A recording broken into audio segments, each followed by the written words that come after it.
the opportunity to produce new content, new work, new stories. That's really fun. It's a lot of work, and it isn't all creativity. It's a lot of blood, sweat, and tears. But the object of the exercise is to have a playground that we can just be big, dumb children making fun stuff and laughing with creative people, and watching creative people be brilliant is a privilege. I just want to say a huge thank you to everyone who watches Showtime. Whether you're here every week, pop in occasionally, or if this is your first time, I really appreciate you being a part of it. But here's the thing, only about 7% of people who watch are actually subscribed to the YouTube channel. So if you're enjoying what we're doing, please hit that subscribe button. It makes a massive difference, not just for the channel, but for helping us keep creating more stories, more conversations, and more Showtime. All right, let's get back into it. This is Showtime, a podcast about the people behind the curtain and the stories that shape them. I'm Andrew G, and each week I sit down with creatives, leaders and risk takers from the theatre world and beyond. We talk about what they do, why they do it, and what it really takes to keep showing up. Chris Mitchell is a filmmaker, a theatre director and a creative entrepreneur doing his bit to help reshape Melbourne's cultural heartbeat. From his early days in film and live events to building Northcote Theatre and now creating something extraordinary with Spiegel Haus, a rooftop Spiegel tent and entertainment precinct in the Melbourne CBD with bold programming and a vision for inclusive, innovative performing spaces. He is setting the stage for Melbourne's next cultural chapter. Welcome to Showtime, Chris Mitchell. Thanks for having me, Andrew. Pleasure. Got to ask, these days, when people ask you what you do, what do you tell them? A flim-flam man, jack of all trades, professional plate spinner, and pretty much everything under the sun to get the show on the road. What role did creativity play in you growing up as a kid? Yeah, I mean, I guess I wasn't particularly good at sports, so I was ambitious, but never really made the team. So my parents are very supportive of arts, and I guess never really pushed us to be academic or money being an objective. So as a kid, I grew up just drawing and illustrating and wanting to be a filmmaker, and that never really changed. Was there a particular moment that made you fall in love with storytelling? Yeah, I think film, if you think of all the classics that we grew up with, the sort of 70s and 80s, there was some great stuff being put out there. And I spent a lot of time captivated by television and film. And my dad had computers, very early in the 80s. So we playing video games, and that concept of a narrative was always really very forefront for us. Were there creative influences that shaped you early on, do you think? I think it's an interesting question. Blockbuster Video, I think, if you think, was a creative influence for me, because you walk around those aisles as a child, when you're 3 or 4 years old, and you're seeing cassette covers of stuff you shouldn't be looking at and stuff that you're intrigued by. And my folks were, for better or for worse, weren't, particularly demotivated by a MA rating or whatever. So I watched a lot of horror as a kid, and through that, a lot of sort of cult films and everything else, and I got pretty into everything that was bizarre and weird and twisted. And I think a particular penchant for the absurd. So it plays well in the field I'm in now. I'm smirking when you say Blockbuster, partly because of the nostalgia that it brings up for me, but also partly because of the people that have no idea what Blockbuster is, which is, of course, a chain of VHS video stores where you'd actually get fined 20 cents if you didn't rewind it once you watched it. And it was a thing. You'd rent a video, you'd watch it that night once or however many times you could, and some you had to take back the next day, some you had for a week, and it was a whole thing. It was none of this spur of the moment, just tap a few things on a screen and you get to watch whatever you want. 100%. And then you'd rarely watch all the weeklies that you hired as well. So you get the overnight and 5 weeklies, and there'd always be one that you knew you weren't going to watch inevitably, but somehow made its way into the pile. So yeah, that was a big, I'm showing my age obviously, but that was a big part of growing up for me, I think. And that sort of, if you look back and try and think of you see so many titles and so many genres and so many aesthetics, and that really influenced me, I guess. Was there a particular project, or what was the first project that you created that felt like you're now part of the industry? Um, I started off as a ambitious young filmmaker, and happened to have a start a multimedia production company when I was 18 years old, and it was next to a radio station called Kiss FM. It was on Grey Street at the time in St Kilda, and shared a balcony with the radio station. Would sit on the balcony, smoking joints and drinking beers with the DJs and promoters who were running shows. And interestingly enough, I was started doing a lot of multimedia work for them, video and graphic design, and one day realized, hey, I know how these guys put on a gig. I'll just put on a party. And that was a bit of a detour for me as a filmmaker. But what happened is I realized I could very successfully run events, and, kind of skyrocketed out of nowhere, away from the direction I wanted to go on a narrative level. But that became something that was interesting for me. So I started to really weave into a lot of the stuff we did. Everything would have sort of a thematic element and some theatrical kind of bend to it. So that shaped a lot of my direction. And sort of through there, I was always doing my film projects and making short films and featurette, and all of which have done reasonably well in the genre film festival space. But it wasn't until later on that I opened a venue called Red Benny's, which was a cabaret circus vaudeville venue on Chapel Street in South Yarra. I was probably in my mid-20s then. And then that sort of really cemented kind of an awakening for, and passion for cabaret and circus and vaudeville. And I really liked the weird, absurd shit. Like The Killing of a Chinese Bookie is a film by John Cassavetes, which, resonates with me in a very dark way, which is sort of this grimy, backstage reality of a venue owner. So, yeah, those aspects.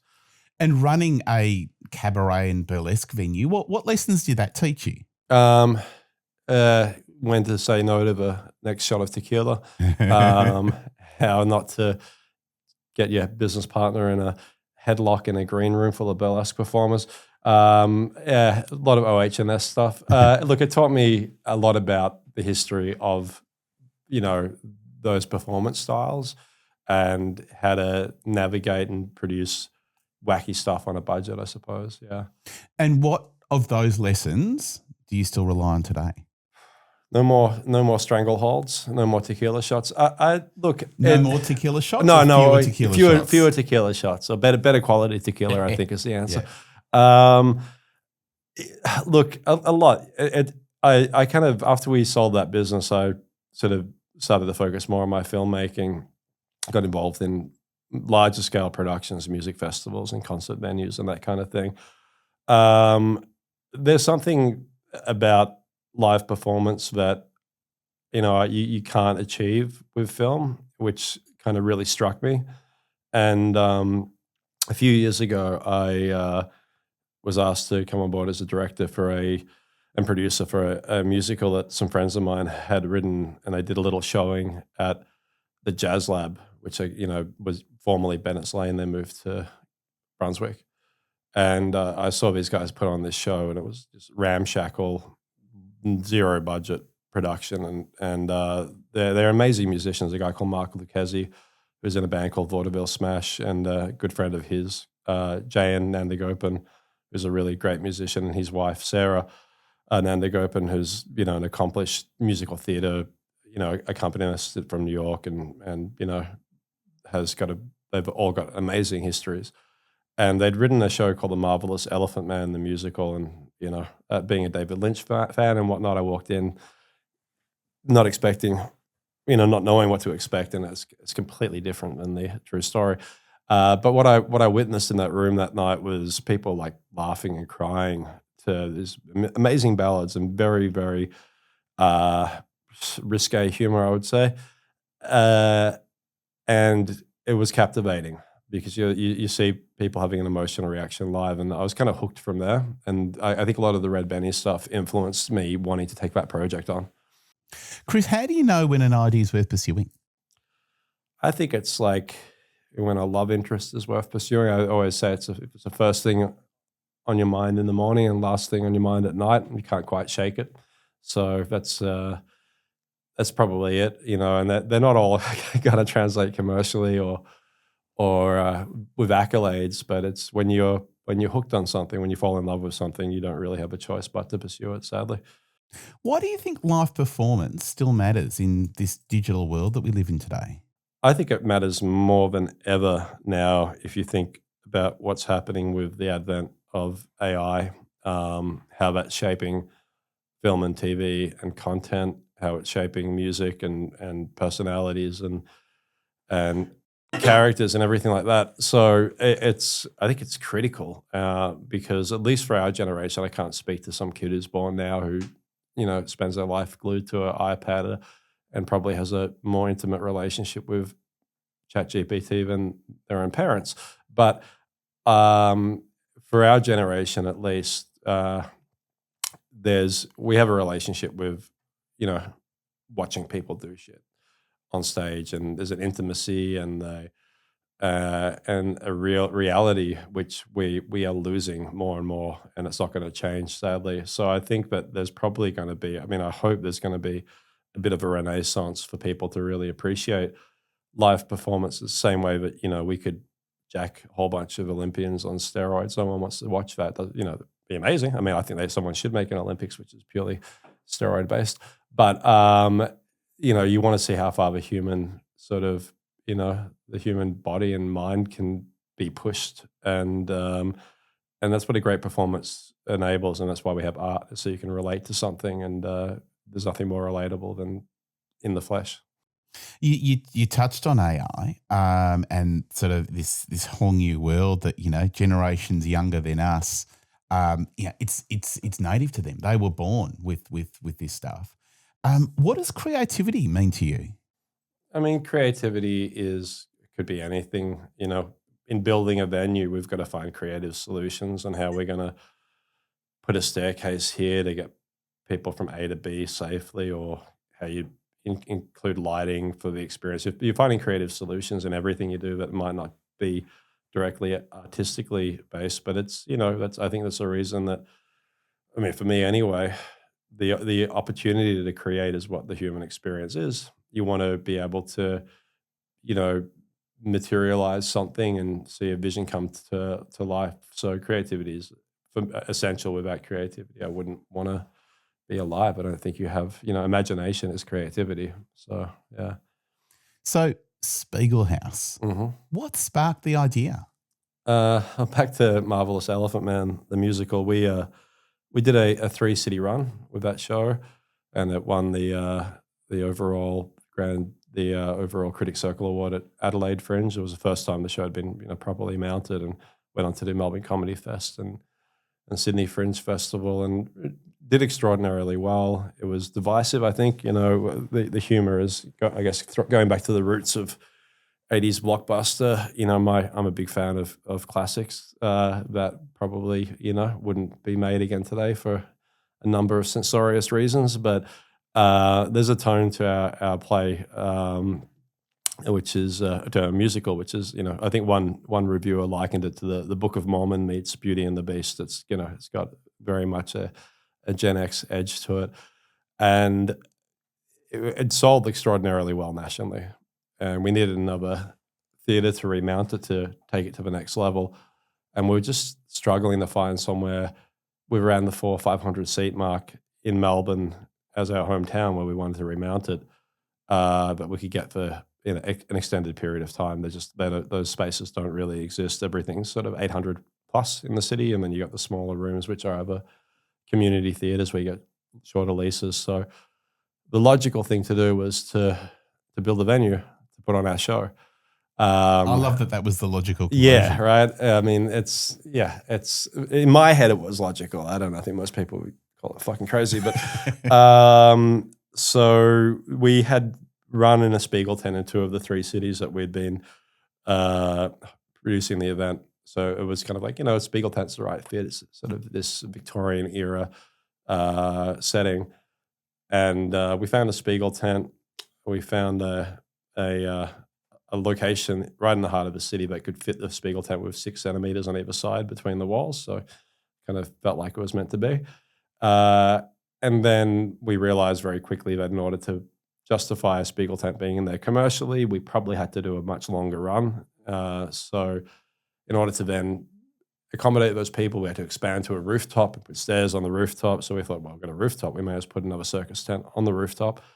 And then there was a warehouse adjacent to the rooftop, which is a part of the same property. And the owner's like, well, if you're going to take these, you got to take this. And we're like, well, we could use a warehouse for a black box theater. So I think mixture of naivety, ambition, and stupidity led us to go, why not? So what was meant to be a single room venue very quickly turned into a multi-room venue. And look, the results, I'm very proud of it. It's pretty extraordinary. We're doing some cool stuff there. That was the genesis of the project, yeah. What do you want Spiegel House to feel like the moment people come in? Yeah, it's a good question. I think like something a little otherworldly. You know, it's this weird, it's this weird sort of mashup of Victorian 1800s Spiegel tent vibe with this kind of brutalist industrial scaffolding and buildings and concrete and festoon lights and circus tents. So we wanted to feel like a bit of an escape from the city, people to be transported, I guess, but also somewhere where people are aware that things can be a little bit, you know, avant-garde and left field. There really isn't a home for what would be the equivalent of, you know, off-Broadway or off-West End style productions in Melbourne. You get satellite things during festivals, but there's nothing really consistent. So we want people to realize they're walking into something which is a little bit more experimental and fun, and they can let their hair down, and also sort of foster a community for artists, which is starting to happen with the programming we're doing, where artists can try new material and we can develop a culture that is sort of as wacky and abstract and fun as possible. I think fun's really important. You know, I mean, I love theatre, but you know, there's a lot of theatre that'll put me to sleep. There's too many musicals I've walked out of during intermission. So just trying to create a place where every man and lady, bridge and tunnel folk can come and see a show and maybe be introduced to something, and that's develop a new audience for Melbourne artists. So yeah. Which part of the venue feels like the magic to you? But it's all pretty magical, dude. We have a Japanese magic show. Literally, we've got the Maho Magic Bar. That's pretty magical. Which is sort of a Japanese themed sleight of hand cocktail bar. Each space is kind of different. I mean, I think when you're staring down from above onto the Spiegel tent, there's something pretty fucking cool about that, because you've got Celestial Avenue and Supper Inn, and you know, there's this weird ancient, but this antique structure just sort of cradled between these big modern buildings, you know, in a high rise in a modern city. So that's for me pretty magical. The moment you walk into those doors, you really are transported. But the space has been designed from top to bottom to be an experience, you know, and out of necessity, we've got limited space. We had to crane in a bunch of shipping containers onto the roof and the facade on Lonsdale Street and build these big scaffold staircases to help people navigate around. So it's hard to pinpoint anything, but I guess there's one particular angle looking down onto that Spiegel tent, which is pretty impressive. What excites you most about having created a new mid-size performing arts venue in the city of Melbourne? The high quality tequila. Now that we bring it up, we've got great tequila, people. The ability to work with my friends who are creatives, who I get to laugh with. I mean, and the opportunity to produce new content, new work, new stories. That's really fun, you know. It's a lot of work, and it isn't all creativity. It's a lot of blood, sweat, and tears, and it's been, you know, 18, 20, sometimes 24-hour days over the term that we've been building this. So, but the object of the exercises to sort of have a playground that we can just be big, dumb children making fun stuff without any real, not wanting to overthink things, just have fun and laughing with creative people and watching creative people be brilliant is a privilege. And yeah. What's been the most surprising part about creating a venue from scratch? The plumbing. No, it was a lot more work than anticipated. This is the first time the City of Melbourne have sort of embarked on allowing a very long permit. We've got a 9-month POPE, and the idea is it rolls over every year. We're there for sort of a minimum of 5 years. But if you think about Melbourne City as fairly safety-oriented city, longest lockdowns in the world, the level of bureaucracy and red tape to get anything done is complicated. And I don't think we could have anticipated the hurdles that we would have to jump through to do that. And it's been a lot of learning, and it really hasn't been done before in Australia in this capacity. So there's been challenges there, and we've learned a lot from the process, but we've got a great result, and the shows are amazing and doing really well. So we're very happy. Chris, when audiences look back years from now on the early days of Spiegel Haus, what do you hope they'll say? I hope they forgive me. Sorry in advance. If I get cancelled, I hope I come back. I hope that they, if everyone is attending now, I hope that they can look back on it and feel that they're a part of the inception of something that sort of changed the landscape in its own way. That's really important for us. I think I want people to look back and say, look, this is something that kind of changed the face of Melbourne and gave people opportunities and also a home for people who are kind of bored with the same, Melbourne thing. And Melbourne's a great city, but, coffee shops and little late night bars and yada, yada. Having an opportunity to instill this sort of avant-garde playground that would otherwise be assigned to a city like Berlin or London or New York or wherever in our city, which really deserves it. We've got amazing talent here. So hopefully that, people look back on it and go, that was a bit of a launch pad for a new movement. I'm chatting with Chris Mitchell about Spiegel Haus in Melbourne. For more info and to find out what's on, go to spiegelhausmelb.com. Chris, thank you so much for coming in, and congratulations on everything you're doing. Thanks for having me. It's good to chat. Appreciate it. Thank you.